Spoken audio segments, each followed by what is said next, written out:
It's that time of the year again. The time of the year when traditions are carried out and decorations are mounted precisely where they were a year ago. If you look close, you might even see contrasting dust layers form a sort of farmer's tan where holiday spirit has offset natural progressions. The holiday season is like a snow globe in that way, where unrelenting joy is self-contained and unalterable. So the music that we hear every single year, from the day after Thanksgiving until New Year's. Only during Christmas will we sing along with hymnals that come straight from the Bible, yet never attend a church service.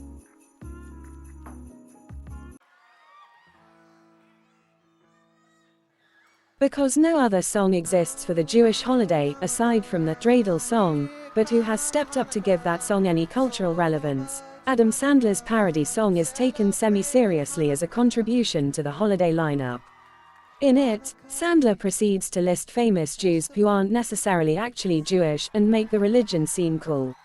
In updated renditions, Sandler might add a few more relevant celebrity names, but in essence the song hasn't changed since it was first performed on Saturday Night Live.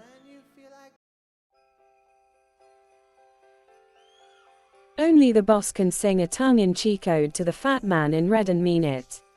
He often performs this song live during the holidays, sometimes outfitting the E Street Band with Santa hats, and even though he didn't pen the tune, he now owns it, so to speak, as it is his rendition that gets annual airplay.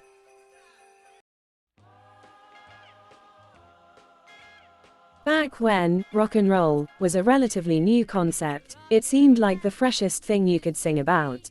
Think how many songs from the late 50s, early 60s contained some variation of the verb rock in their titles, lyrics, which is off-putting to place in the same genre as what we define as rock these days. Nonetheless, Lee's hit proved that the excitement of rock and roll surely carried on through the holiday season. For younger generations who think of music via iPods and not wooden family room radios, this song usually comes with the image of Macaulay Culkin in that scene from Home Alone where he throws a fake party using cardboard cutouts as shadow puppets.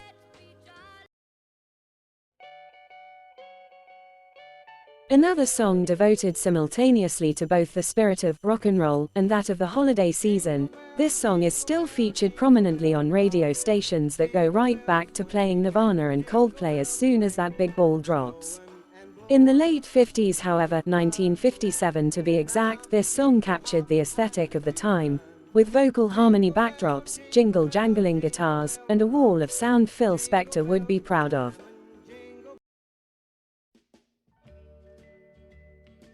This song has been sung many times over, but Dean Martin's version has to be the definitive, and certainly finds itself a repeat offender as an invader of the public consciousness. Dean's warm and silky voice is like a cup of cocoa, drank indelibly before that delightful fire he mentions in the tune.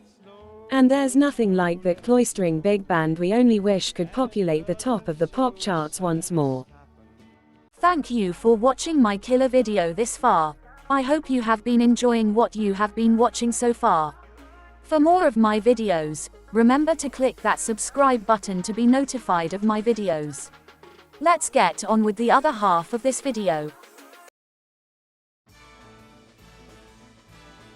This song distinctly calls to mind the mall at Christmas time. Mostly because it is always played at the mall at Christmas time.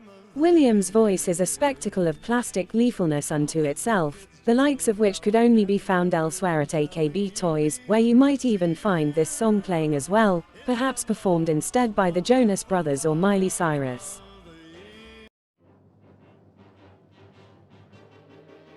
Besides great music on the holidays, there are also great movies, and landfills worth of terrible ones. But the one animated movie character we all reacquaint ourselves at Christmas, aside from Rudolph and Frosty, is the Grinch. So when this song gets played on the radio time and again, it stands alone fine, but serves more so to call to mind that 30-minute redemption epic that we could never possibly outgrow, even if we did grow 3 sizes that day. Often thought to be performed by Boris Karloff, the narrator, it was actually sung by the similarly deep-voiced Thurl Ravenscroft and written by Dr. Seuss, words, and Albert Haig, music.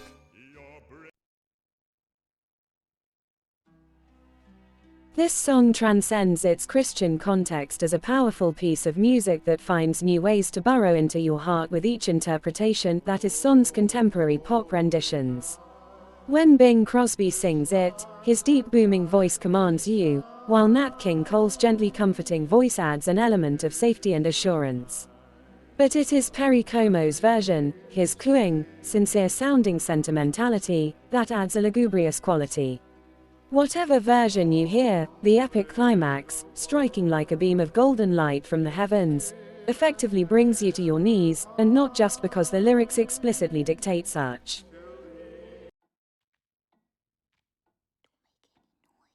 Also known as chestnuts roasting on an open fire, Cole recorded the song 4 different times, twice in 1946, once in 1953, and again in 1961, but the version we all pay attention to is the latter, an orchestrally embellished piece of timeless nostalgia.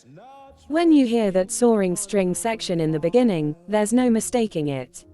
If ever a song evoked the very words being sung, a roasting fire, and turkey and mistletoe, helping to make the season bright, it is this electric blanket of a number, the perfect accompaniment to being happily trapped in a blizzard.